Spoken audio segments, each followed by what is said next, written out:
युद्ध करो अमेरिका, रूस चीन का खुला चैलेंज। लगभग 3.5 साल से ज्यादा की जंग में ऐसा पहली बार हुआ है कि अमेरिका रूस से सीधी जंग के लिए उतावला है। हैरानी की बात तो यह है कि रूस ने यूक्रेन के साथ साथ नेटो और अमेरिका को चौंकाते हुए चीन के साथ समंदर में मोर्चा खोल दिया है। घातक मिसाइलें, परमाणु पनडुब्बी और बम वर्षकों के साथ रूस और चीन ने अमेरिका को खुले तौर पर चैलेंज किया है कि अगर हिम्मत है तो फिर युद्ध करो। दूसरी तरफ यूक्रेन ने रूस के कई इलाकों पर जबरदस्त पलटवार करते हुए ड्रोन हमले किए हैं। लेकिन दिक्कत यह है कि रूस ने यूक्रेन के पलटवार पर ऐसा भीषण पलटवार किया है कि पूर्वी यूक्रेन के चीथड़े उड़ गए हैं। राजधानी कीव में ही दर्जनों लोग मारे जा चुके हैं, जबकि दूसरी तरफ ज़ेलेंस्की और ट्रंप को लगता है कि रूस पर सख्त प्रतिबंध लगाकर उसे काबू कर ले। अगर जमीन पर देखा जाए तो यूक्रेन को रूस बुरी तरह से रौंद रहा है। पिछले 24 घंटे में ही रूसी सेना ने 1250 से ज्यादा सैनिकों को मार डाला है। ऐसे हालात में अब ये दावे किए जाने लगे हैं कि रूस और अमेरिका के बीच बड़ी जंग हो सकती है, और अगर ऐसा हुआ तो तीसरे विश्व युद्ध को कोई नहीं रोक सकता।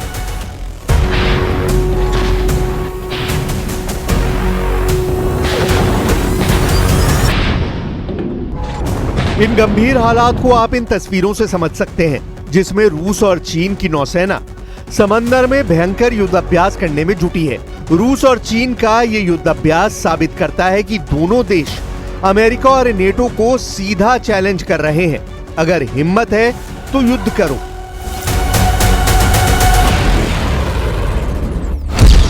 अमेरिका के खिलाफ रूस और चीन ने मोर्चा खोल दिया है।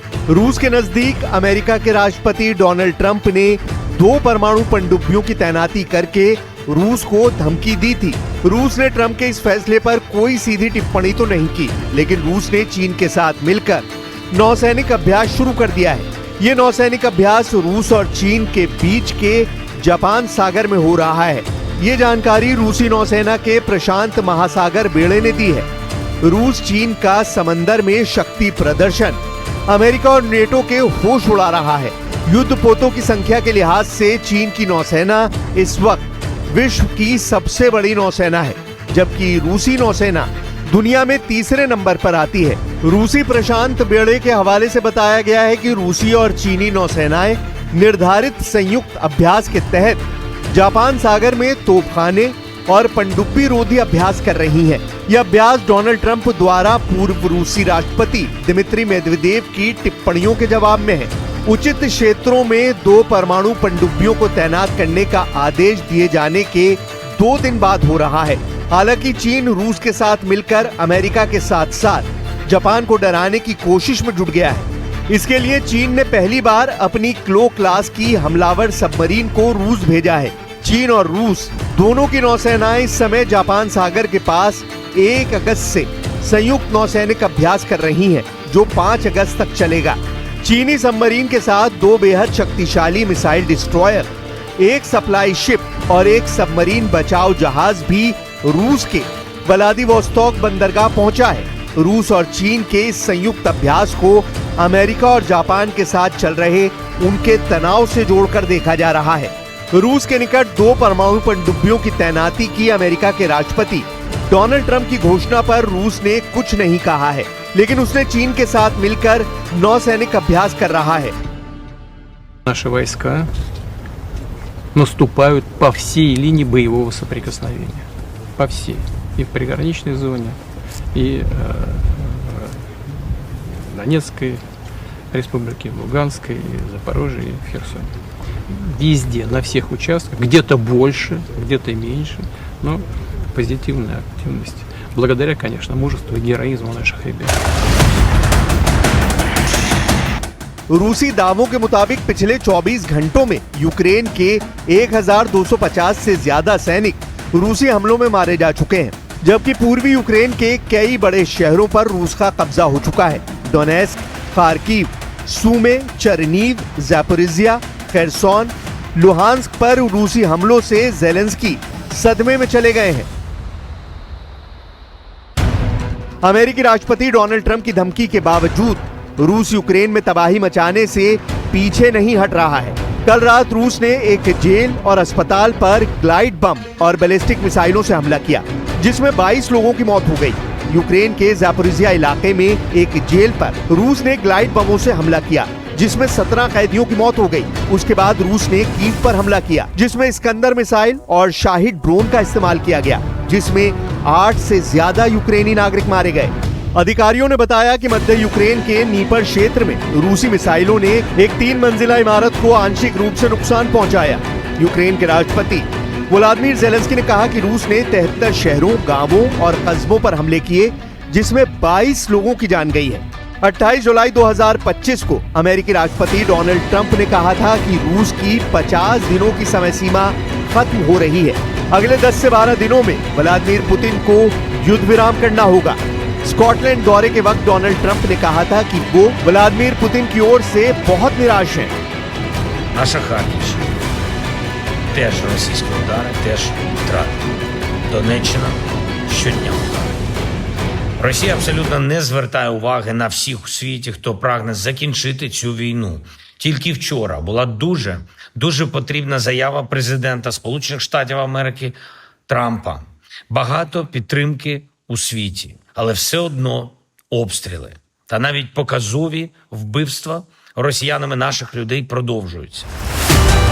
10 दिन में विश्व युद्ध अब फंस गए ट्रंप। जानकारों के मुताबिक राष्ट्रपति ट्रंप ने जिस तरह से रूस को 10-12 दिन का अल्टीमेटम दिया है, उसे रूस यूक्रेन युद्ध में बहुत बड़ा खतरा बताया जा रहा है। जानकारों के मुताबिक ट्रंप ने 10 से 12 दिन का अल्टीमेटम देकर पूरी दुनिया के सामने अब आर पार जंग की बिसात बिछा दी है।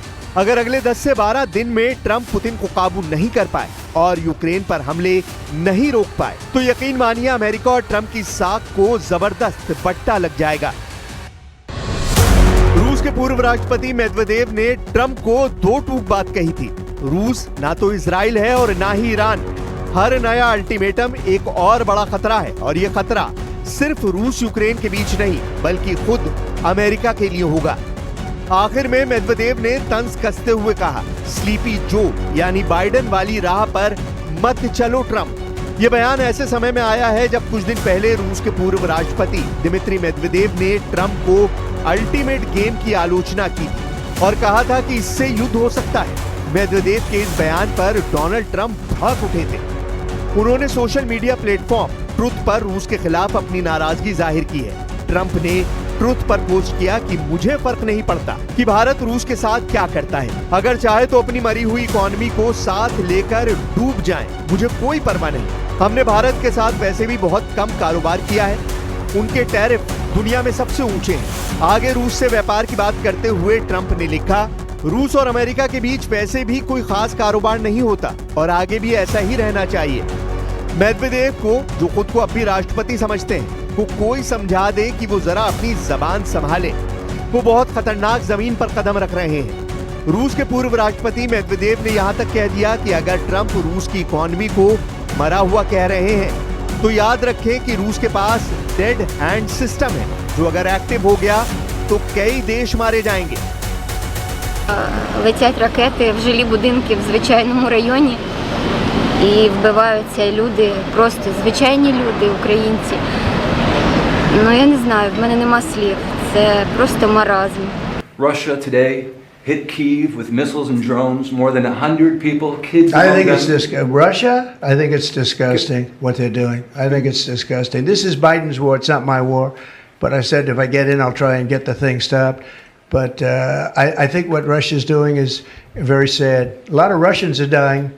You have a lot of Russians, more Russians are dying. But Russians are dying, Ukrainians are dying. The United States isn't really involved in that war. It shouldn't be. And by the way, I made a deal with NATO where NATO pays us for everything that we send. We send them. रूस पर बड़े हमले की तैयारी, 1 lakh drone पर Zelensky का दावा।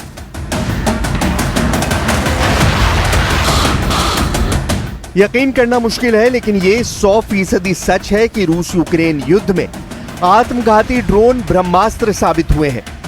रूस ने ईरानी ड्रोन शाहिद 136 से हजारों हमले पिछले 41 महीने में यूक्रेन पर किए हैं। यूक्रेन की तबाही और बर्बादी में रूसी ड्रोन ने यूक्रेन के एयर डिफेंस की कमर तोड़ कर रख दी है। हालत यह है कि खुद जेलेंस्की ने मीडिया के सामने बयान दिया है कि रूस ने 24 फरवरी 2022 से अब तक यूक्रेन में 28,743 ड्रोन से हमले किए हैं।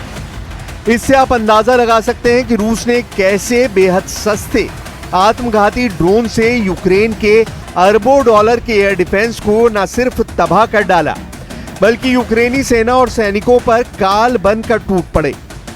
इधर यूक्रेन ने भी रूस के खिलाफ ड्रोन वॉर शुरू कर चुका है। दावा किया जा रहा है कि यूक्रेन यूरोप के साथ साथ अपने बलबूते पर हर दिन हजारों ड्रोन बना रहा है ताकि रूस के हमलों को रोका जा सके और रूसी सेना और इलाकों पर हमले किए जा सके।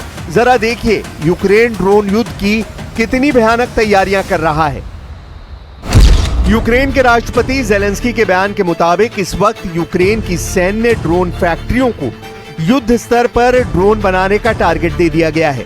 खबरों के मुताबिक रूस को ईरान से मिले शाहिद 136 ड्रोन को रोकने के लिए जेलेंस्की ने इंटरसेप्टर ड्रोन यानी रूस के आत्मघाती ड्रोन को मारने के लिए इंटरसेप्टर ड्रोन बनाने के सख्त आदेश दिए हैं।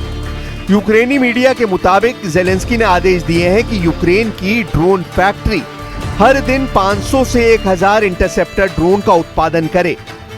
बेहद सख्त आदेश में जेलेंस्की ने साफ कहा है कि हर दिन 500 से 1000 इंटरसेप्टर ड्रोन बनाने होंगे और इन्हें बनाने वालों पर सख्त जिम्मेदारी तय होगी।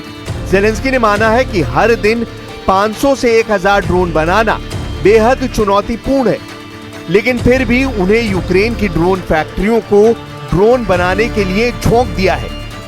Оборони доповів про надходження допомоги від наших партнерів. Ми забезпечуємо надійний рух зброї для українських воїнів. Я доручив готувати технологічну ставку.